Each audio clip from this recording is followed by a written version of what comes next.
Assalamualaikum warahmatullahi wabarakatuh. Sahabat channel Matahari Kalbu yang berbahagia. Pada episode sebelumnya, kita telah menyaksikan betapa dahsyatnya jumlah Ya'juj dan Ma'juj. Mereka bukan sekadar banyak, tetapi bagaikan gelombang yang tak terbendung. Sebagian riwayat bahkan menggambarkan satu orang dari mereka bisa memiliki 1000 keturunan. Lalu, apa yang terjadi ketika jumlah sebesar itu dilepaskan ke muka bumi ini? Akankah bumi akan baik-baik saja? Atau mereka justru akan memusnahkan semua manusia? Dan jika iya, apakah manusia yang telah memiliki peradaban yang superpower dengan segala teknologinya ini mampu memerangi mereka? Sayangnya, jawabannya adalah tidak. Justru inilah adalah awal dari kehancuran besar bagi umat manusia. Karena tak hanya jumlah mereka yang sangat mengerikan, tetapi juga kerusakan yang mereka tinggalkan sangat melampaui batas nalar manusia biasa. Sahabat channel Matahari Kalbu yang berbahagia, silahkan saksikan video ini hingga akhir agar tidak ada salah faham dalam memahami siapa sebenarnya Ya'juj dan Ma'juj dan betapa besar kerusakan yang membinasakan yang akan mereka bawa bagi umat manusia di alam semesta ini.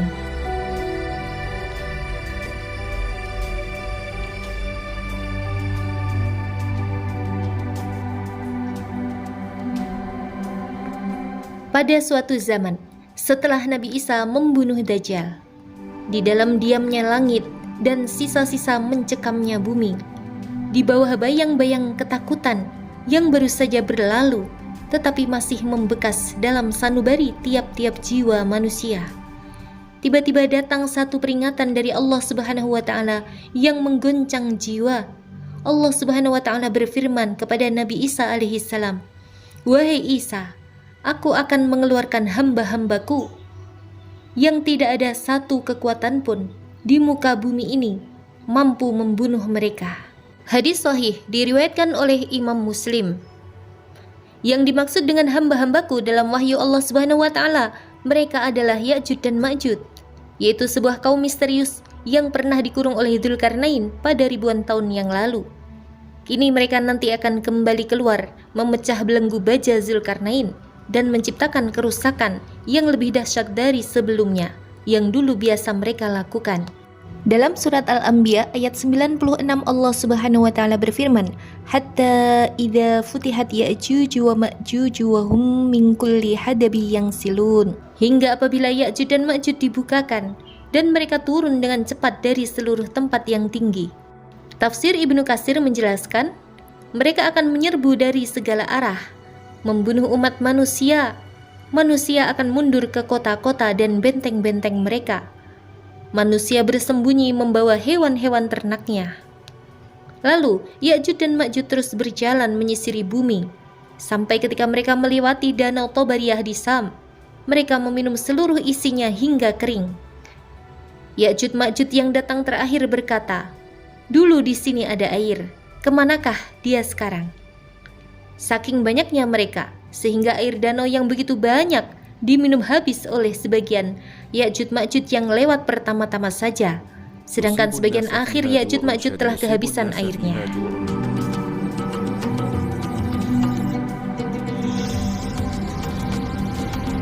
Tobariyah atau dikenal juga dengan Danau Tiberias atau Laut Galilei atau Bahr Tobariyah, secara geografis terletak di wilayah utara Palestina yang saat ini secara administratif berada di dalam wilayah pendudukan Israel.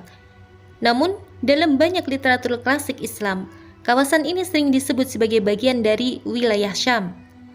Syam dalam konteks klasik mencakup beberapa wilayah yang sekarang menjadi negara modern, yaitu terdiri dari Suriah, Palestina, Yordania, dan Lebanon. Ya'juj Ma'juj terus membuat kerusakan di muka bumi. Bumi seperti disapu habis dengan kehancuran. Mereka membunuh siapa saja yang akan mereka temui tanpa ampun, tanpa belas kasihan. Dalam kitab Fatwa Imam Nawawi disebutkan, berbagai pendapat ulama tentang kerusakan yang mereka timbulkan. Ada yang mengatakan, Ya'juj Ma'juj akan membunuh semua manusia yang mereka temui. Ada juga yang mengatakan, Ya'juj Ma'juj akan memakan daging-daging manusia. Bahkan mereka akan memakan plasenta-plasenta wanita yang melahirkan dari kaum mereka sendiri. Mereka akan keluar ketika musim semi, dan tidaklah mereka melewati tumbuhan yang berwarna hijau, kecuali mereka melahap semuanya. Bahkan jika mereka menemui perkara yang kering, mereka akan membawanya pergi. Dan mereka akan memakan binatang apa saja yang mereka temui. Jika salah satu dari mereka mati, maka mayatnya akan mereka makan sendiri. Sahabat channel Matahari Kalbu, lalu kita bertanya di dalam hati, apakah tempat tinggal mereka dulu di dalam benteng tidak memiliki tanaman atau makanan yang layak untuk mereka makan? Mengapa mereka begitu rakus? Dalam riwayat sebuah hadis marfu diriwayatkan oleh Ibnu Abi Hatim dari jalur ayahnya, dari Amr bin Aus, disebutkan dalam riwayat tersebut, sesungguhnya Ya'juj dan Ma'juj memiliki wanita-wanita yang mereka setubuhi sesuka mereka kapan saja, dan pohon-pohon yang mereka kawinkan kapanpun mereka mau. Artinya, mereka hidup di tempat yang sangat subur, namun mereka tetap merusak karena sifat rakus dan biadab yang telah mendarah daging dalam tubuh mereka.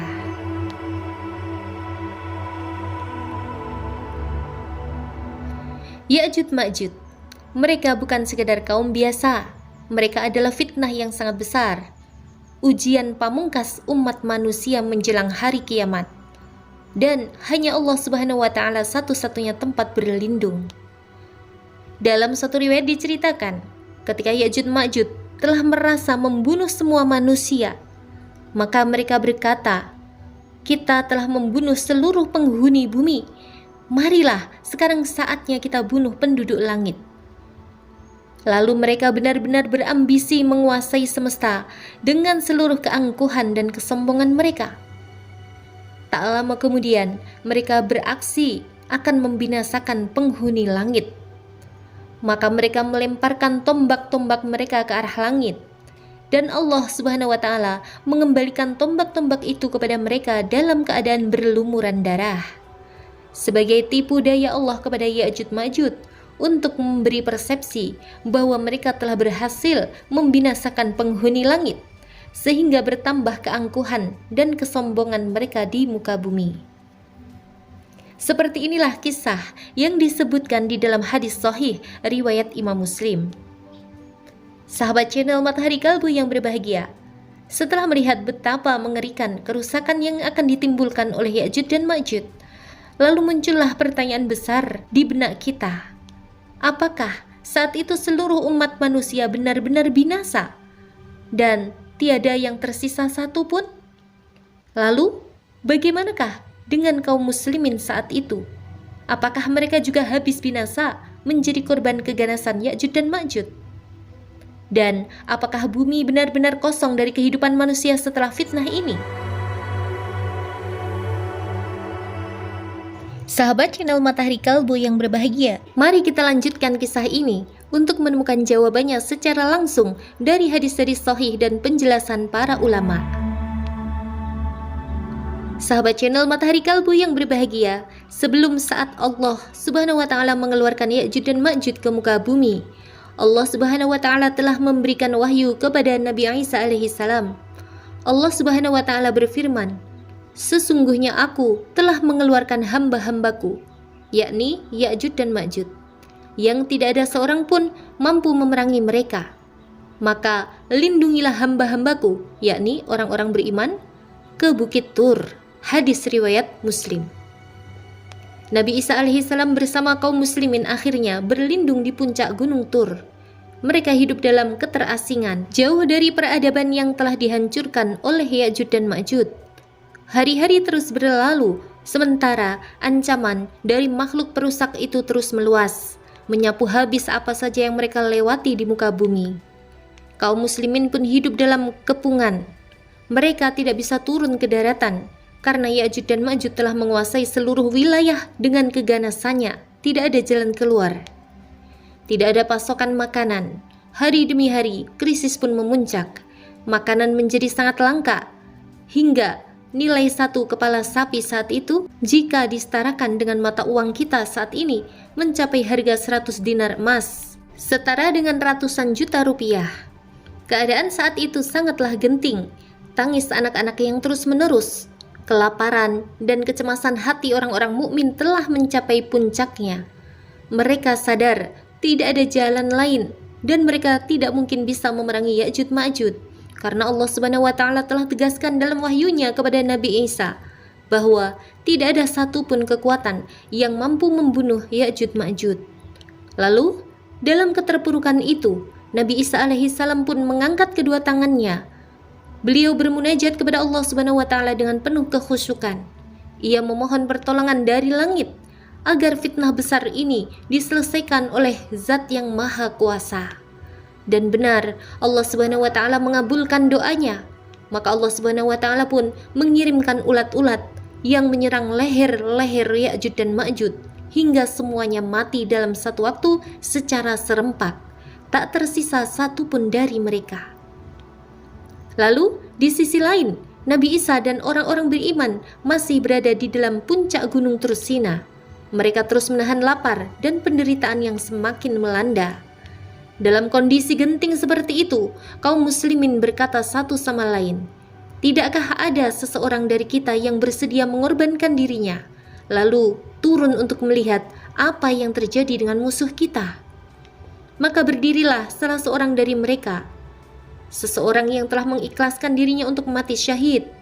Ia pun turun dari gunung dengan sepenuh hati dan kepasrahan kepada Allah Subhanahu wa taala. Namun, saat ia tiba di bawah gunung, pemandangan yang ia temui sungguh di luar dugaan.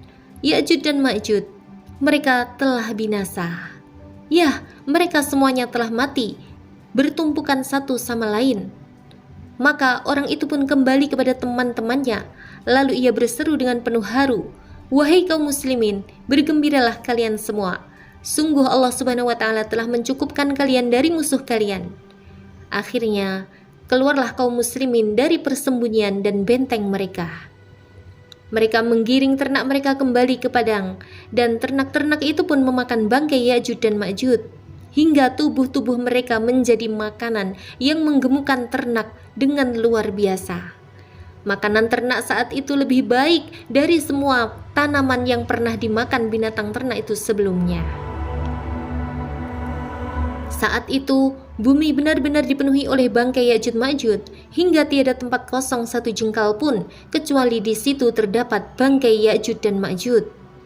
Meski sebagian bangkai mereka telah dimakan oleh binatang ternak, tetapi itu tidak akan mengurangi bangkai itu dalam jumlah yang banyak dan signifikan. Ditambah bau busuk yang sangat menyengat meliputi bumi, terbawa oleh tiap hembusan angin yang menerpa. Sedangkan manusia tidak punya daya dan upaya untuk membersihkan bangkai itu saking banyaknya. Lalu akhirnya Nabi Isa alaihissalam kembali berdoa kepada Allah Subhanahu wa taala agar Allah Subhanahu wa taala menyelesaikan masalah bangkai Ya'juj dan Ma'juj ini untuk mereka. Kemudian Allah Subhanahu wa taala mengabulkan doa Nabi Isa alaihissalam. Tak lama setelah itu, dari arah langit tampak burung-burung besar berbondong-bondong turun ke bumi. Ukurannya tidak seperti burung biasa, lehernya panjang seperti leher-leher unta. Bentangan sayapnya menutupi cahaya matahari. Burung-burung itu sangat besar. Mereka datang dalam jumlah yang tak terhitung. Dan mereka datang atas perintah Rabbul Alamin. Dengan kekuatan dan ketelitian yang luar biasa, burung-burung itu mulai mengangkat satu persatu jasad Ya'juj dan Ma'juj, dari yang kecil hingga yang paling besar. Mereka membawa bangkai-bangkai itu jauh ke tempat yang hanya Allah Subhanahu wa taala yang tahu. Lalu burung itu melemparkan bangkai-bangkai itu di sana, di lembah yang tandus dan sangat dalam, agar tidak lagi mengganggu kehidupan manusia.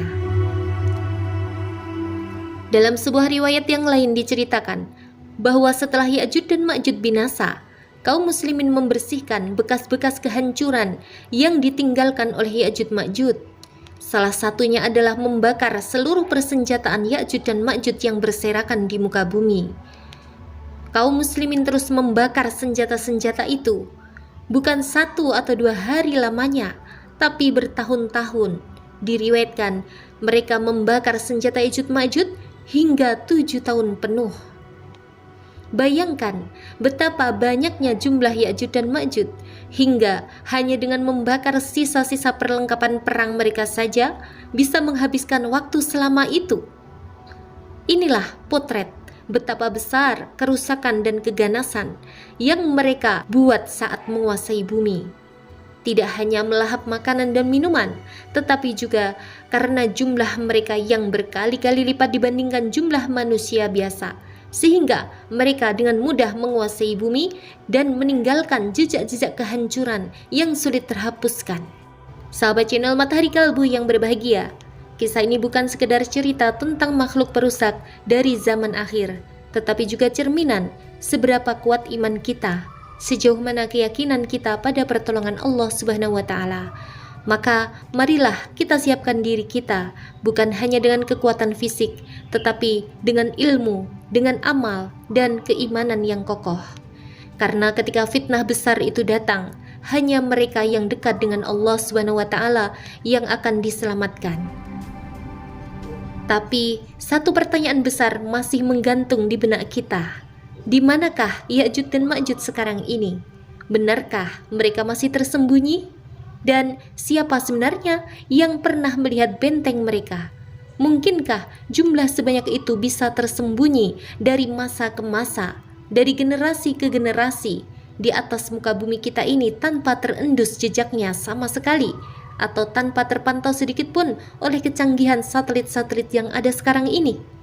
Dan jika mereka ada di atas bumi, lalu di manakah kira-kira mereka berada? Atau mungkinkah mereka menempati alam metafisika yang tak kasat mata? Sahabat channel Matahari yang berbahagia, jangan lupa tonton kisah selanjutnya dalam segmen pembahasan keberadaan Ya'juj dan Ma'juj. Terima kasih telah like dan subscribe dengan jari-jari indah Anda yang berharga. Semoga sahabat semua senantiasa sehat, sejahtera, damai dan bahagia. Assalamualaikum warahmatullahi wabarakatuh.